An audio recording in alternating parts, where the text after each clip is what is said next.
Most people over 65 are told the same thing about water. Just drink 8 glasses a day and you will be fine. It sounds sensible. It sounds safe. But here is what nobody tells you. Counting glasses alone does not protect your aging brain from the quiet dehydration that steals your memory. Your body after 60 stops warning you the way it used to. Here is the observation that changes everything. Geriatric wards see it constantly, older adults arriving confused and foggy, and the first thing that clears the fog is not a new pill, but a glass of water. Dehydration is one of the most common and most missed causes of sudden confusion in seniors. Today I will walk you through 5 hydration signals your body sends, in order, from the 5th all the way down to the 1st, and I will cover the one insight almost no appointment has time to explain.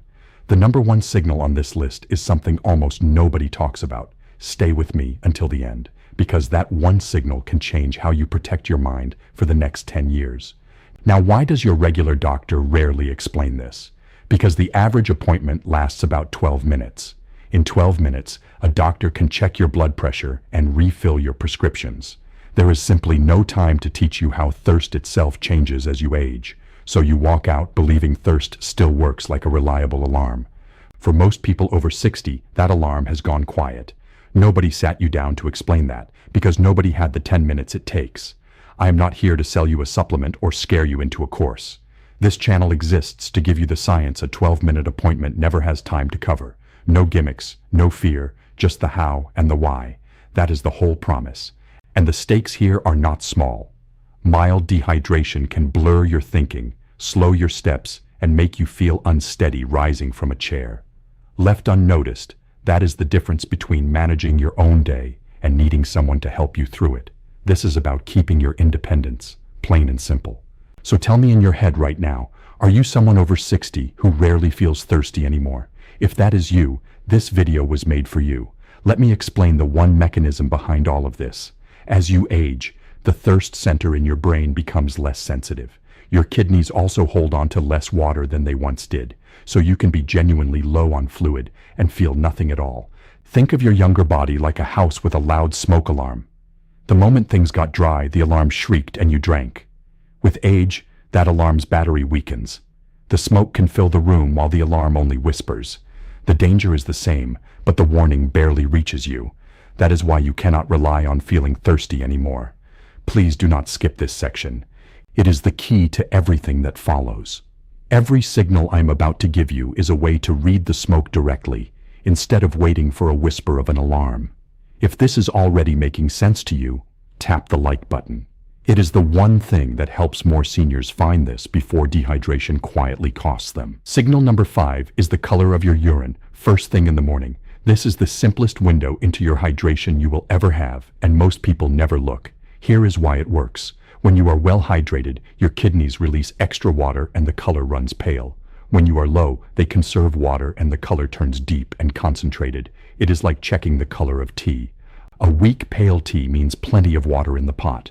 A dark, strong brew means the water is running low. Your body paints you the answer every single morning. Large clinical observations in older adults have consistently linked darker urine with measurable dehydration. Kidney specialists treat it as one of the most practical at-home checks there is. So here is your protocol. Each morning, aim for a color like pale straw or light lemonade. If it looks like apple juice or darker, that is your cue to drink a full glass of water within the next 30 minutes. Do this check once daily, at the same time, so you learn your own normal. Keep a tall glass, about 8 to 10 ounces, by the bathroom sink as your reminder. One glass, not a sip, and not a whole jug at once. Now a safety note. Certain vitamins, especially B vitamins, and some medications can tint the color bright yellow or orange on their own. If you take supplements, judge the trend over several days, not one morning. And if you ever see pink, red, or brown, that is not a hydration signal. That is a reason to call your doctor promptly, not to push through. Pair this check with a simple habit. Keep that morning glass of water right next to your toothbrush because you already go there every day, and the two actions lock together. One triggers the other. But here is the thing this signal cannot do. Urine color tells you where you were overnight, not how you feel right now, in this moment. For that, you need to read your body in real time. And the next signal is one you can feel with your own hand. Signal number 4 is the skin on the back of your hand and how quickly it springs back. Your skin is a living gauge of the water underneath it. Here is the mechanism. Well-hydrated skin is plump and elastic and snaps back instantly. Dehydrated skin loses that spring and settles back slowly. Picture a fresh grape versus a raisin. The grape is taut and bounces. The raisin has given up its water and stays wrinkled. Your skin drifts toward raisin when your fluid runs low. Clinicians have used this bedside check, called skin turgor, for generations. Large studies in older adults confirm it as a quick, practical read on hydration. Here is how to do it safely. Pinch the skin on the back of your hand gently, hold for 2 seconds, then let go. Well-hydrated skin flattens in under 2 seconds. If it stays tented for 3 seconds or longer, drink 2 glasses of water over the next hour. Check once in the morning and once in the afternoon. Never pinch hard enough to hurt or bruise. One honest caution. With age, skin naturally loses some elasticity, so this test is less exact for you than for a younger person. That is exactly why we never rely on one signal alone. If the pinch is slow and you also feel foggy, treat that as real, not imagined. Pair this with a warm room check. Heat and dry indoor air pull water out of you faster. So on hot days or with the heating on, run this test more often, because the demand on your body is higher. Now, skin and urine both tell you about water, but neither one tells you what dehydration is doing to your thinking. The next signal takes us straight into the brain itself. Signal number 3 is an afternoon dip in your concentration, the kind where words or names slip just out of reach. This is dehydration speaking through your mind, not your mouth. Here is why it happens. Your brain is roughly 3/4 water, and even a small shortfall makes its signals travel less smoothly. When fluid drops, focus fades, recall slows, and a low mood can settle in. Think of your brain as a garden that needs steady watering. Miss a day and the leaves do not die, but they wilt, they droop, they lose their crispness. Your afternoon fog is your mind wilting for want of water. Research on mild dehydration has consistently shown measurable dips in attention and short-term memory, even before a person feels thirsty. So here is your protocol. Do not wait for the dip. Drink a glass of water mid-morning, around 10, and another mid-afternoon, around 2, whether or not you feel like it. That is 2 scheduled glasses, roughly 8 ounces each, placed exactly when the fog tends to roll in. If the fog still comes, drink 1 more glass and rest 10 minutes before judging your memory. The mistake people make is blaming age for what water can fix. A gentle safeguard. If you take water pills, what doctors call diuretics, for your heart or blood pressure, talk to your doctor before adding fixed extra glasses so your schedule fits your prescription. Never stop or change that medication on your own. And if confusion comes on suddenly and severely, that is not a coffee break fog. That is a call for medical help now. Pair each scheduled glass with something you already do, your mid-morning tea or your afternoon program on television, because anchoring water to a habit you never skip is what makes it stick. But afternoon fog is a signal you notice only after it arrives. What if your body warned you earlier through something as ordinary as your lips and your mouth? That is signal number 2. Signal number 2 is a dry mouth and dry lips that you have quietly learned to ignore. Most seniors feel this daily and reach for lip balm instead of water. Here is the mechanism. When fluid runs low, your body slows saliva production to conserve water, so your mouth turns dry, sticky, and your lips crack. It is like a riverbed in a dry spell. When the river runs full, the banks stay moist. When the flow drops, the edges crack and dry first. Your lips are the edge of that riverbed, showing the shortage before you consciously feel it. Dentists and clinicians note that chronic dry mouth is widespread in older adults, and dehydration is a leading everyday cause. Here is your protocol. The moment you notice a dry, sticky mouth, drink a full glass of water rather than only wetting your lips. Aim to sip water steadily so this dryness never sets in, about 6 to 8 glasses spread across the whole day. Keep water at your bedside too, because a dry mouth on waking means you ran low all night. Do not swap water for coffee or sugary drinks here, since those can pull more water out than they put in. A quick caution worth knowing. Many common medications, for blood pressure, allergies, and mood, list dry mouth as a side effect. If yours is constant, mention it to your doctor, and never assume it is only thirst, but do let it prompt you to drink. Pair this with a bedside glass and a mid-meal glass, so the driest moments, overnight and during eating, are both covered. Now, Every signal so far has been your body reacting after the shortage begins. The number one signal is different. It is the one that lets you stay ahead of dehydration entirely before your brain ever feels it. Let me show you the crown. Signal number one, the crown of this whole list, is your own daily rhythm of drinking, built on a schedule instead of on thirst. This is the signal that almost nobody talks about, because it is not a symptom you wait for, it is a system you build. Let me explain why this matters more than everything else. Every other signal on this list is a warning that fires after you are already low. Dark urine, slow skin, afternoon fog, a dry mouth, these are all the smoke, telling you the fire has started. The number one signal flips the whole game around.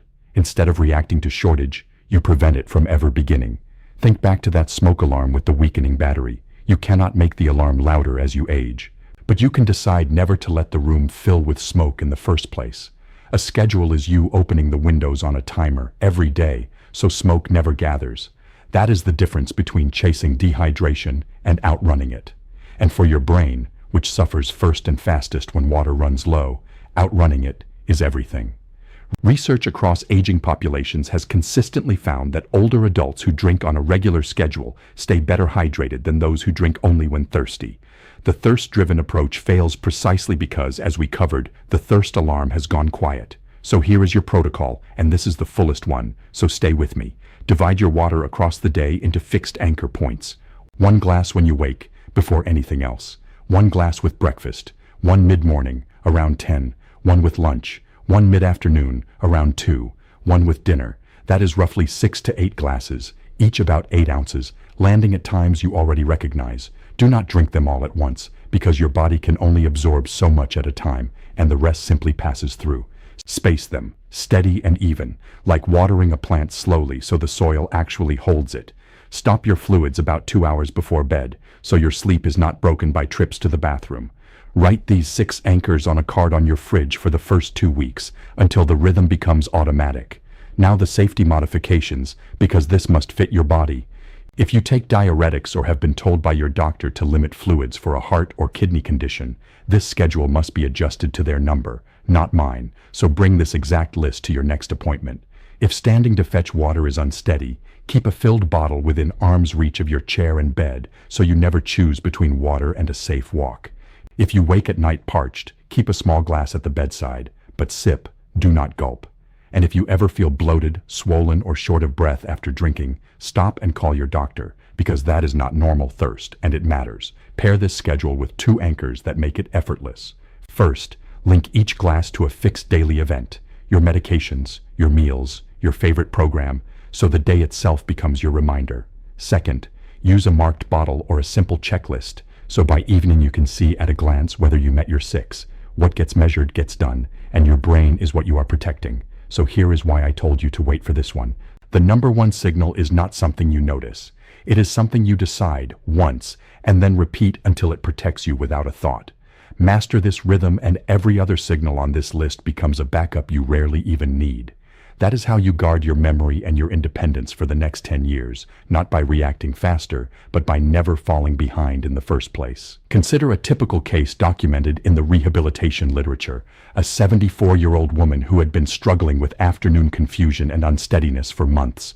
Her family feared the worst about her memory. She rarely felt thirsty, so she rarely drank until dinner. By each afternoon she was foggy, slow to find words, and wobbly getting out of her chair. Everyone assumed this was simply her age arriving. Then a careful clinician looked at her fluid habits instead of her age. The plan was simple and used no medication. She began a fixed schedule, a glass at waking, with breakfast, mid-morning, lunch, mid-afternoon, and dinner. She kept a marked bottle by her chair and checked her morning urine color. She stopped fluids 2 hours before bed to protect her sleep. Within 2 weeks, her afternoon fog lifted noticeably. Her word-finding improved, and she rose from her chair with more confidence. The change that her family had feared was permanent turned out to be, in large part, a shortage of water. Her independence came back with her hydration. So let me give you your action matrix, the exact steps to start. Keep it simple, and let the day carry you. Tonight, place 1 full glass of water by your bed and 1 by your toothbrush. This week, write 6 anchor times on a card and stick it on your fridge. Each morning, check your urine color once and aim for pale straw. Each afternoon around 2, drink one scheduled glass before the fog can arrive. And every evening, glance at your marked bottle to confirm you reached your 6 glasses. 5 steps, and every one of them takes under a minute.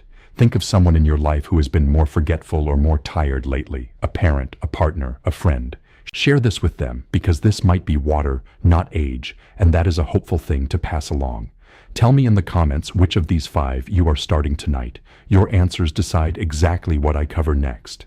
And if this is the kind of science your appointments never have time for, subscribe, because that is the whole reason this channel exists. This video is education, not a diagnosis. Your own doctor knows your history, so bring this list to your next appointment. I'm Nathan Reeves. Don't forget to subscribe and live longer.